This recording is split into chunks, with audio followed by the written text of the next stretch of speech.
The Supreme Court has a lot of big decisions that are coming in the next couple of weeks before July 1st, which is the end of the term. One of those decisions is the absolute immunity case that Donald Trump claims a president and former president has. Now, the idea that they're going to give him absolute immunity is ridiculous, because then they'd have to give every other president, past and present and future, absolute immunity. They're just not going to do that. The one thing they could do is send it down to the lower court to delay it a little bit more. But this is causing some talk. There's a lot of problems with the Supreme Court, things being exposed about criminality and corruption. And it's obviously taken its toll on the court because there seems to be a little friction.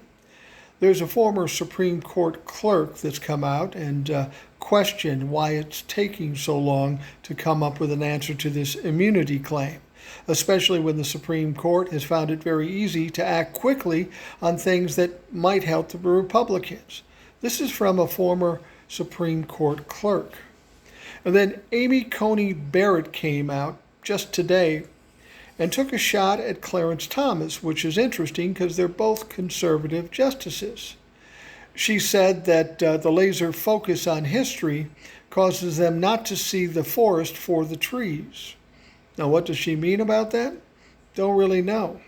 I mean, she's probably right, but that tells us there is a little friction between even the conservatives on the Supreme Court.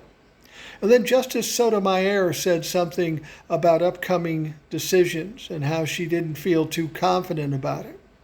You know, it's funny, there was a time when you never heard anything from the Supreme Court. Nobody talked about the Supreme Court. You didn't hear about anything going on in the Supreme Court.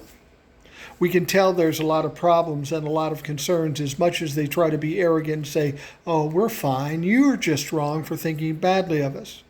There's some shit going on in the Supreme Court. It's going to be interesting to see how it plays out.